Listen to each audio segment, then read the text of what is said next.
ہے۔ اللہ کے محبوب علیہ السلام نے ارشاد فرمایا کسی شخص کے لیے 3 چیزیں اس کی خوش بختی کی علامت۔ ایک فرمایا کہ الدار الواسع، کشادہ گھر اگر کسی کو مل گیا۔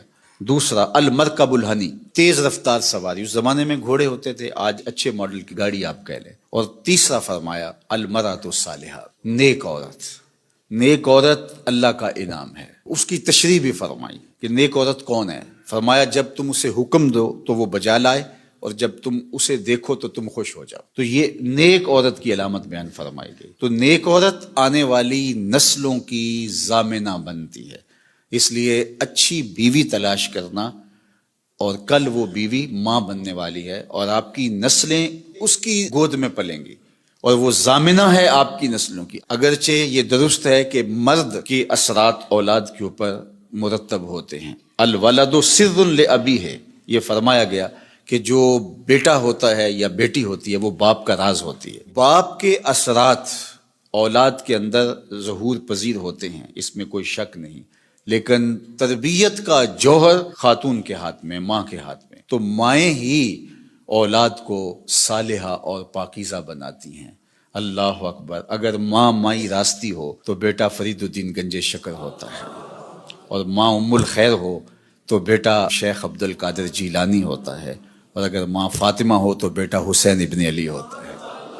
اس لیے جو نکاح کا معیار اسلام نے دیا ہے، اللہ کے محبوب علیہ السلام نے ارشاد فرمایا عورت سے نکاح 4 وجہ سے کیا جاتا ہے۔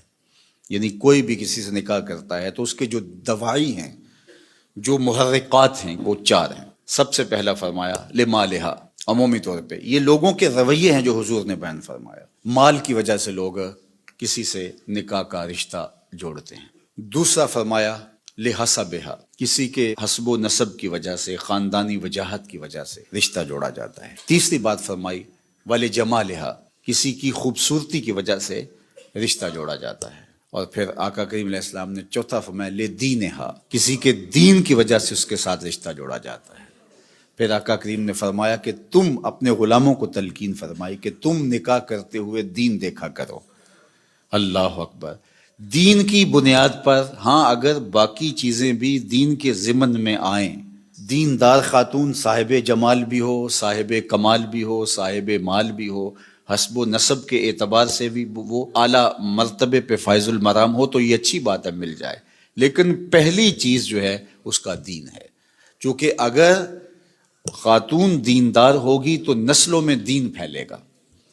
اس لیے نسلوں میں دین کی ترویج یہ مقصود ہے مسلمان کا۔ ایک بہت بڑا شاعر ہوا ہے ابو الاسود الدؤلی، اس نے ایک دن اپنی اولاد سے مخاطبت کرتے ہوئے کہا کہ میں تمہارے اوپر تمہارے پیدا ہونے سے پہلے بھی احسانات کیے ہیں، اور تمہارے پیدا ہونے کے بعد بھی بڑے احسانات کیے ہیں۔ تو بچوں نے کہا کہ پیدا ہونے کے بعد کے احسانات تو سمجھ میں آتے ہیں، آپ نے ہمارے لیے ہمارے پیدا ہونے سے پہلے کیا احسان کیا ہے؟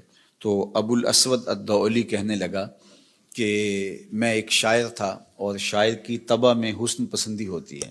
میں جب اپنی شادی کے مرحلے میں پہنچا اور نکاح کرنے کا میں نے سوچا، تو ظاہر ہے میری ترجیح تو یہی تھی کہ میں کوئی خوبصورت عورت تلاش کروں، لیکن میں جب ڈھونڈنے نکلا تو میں اپنے لیے خوبصورت عورت تلاش نہیں کی، تمہارے لیے با کردار ماں تلاش کی ہے کہ وہ میرے بچوں کی ماں بننے والی ہے۔ تو یہ وہ میرا احسان ہے، میں اپنی خواہشات اور اپنے جذبات کی قربانی دے کے میں نے آنے والی نسل کا سوچا ہے، اور نسل کی وجہ سے میں نے جو ہے وہ ترجیح دی ہے، چونکہ ماؤں پہ موقوف ہے اچھی نسلوں کی نشأت بھی، نہضت بھی اور تربیت بھی۔ تو جس طرح کی ماں ہوگی اولاد اسی طرح کی ہوگی۔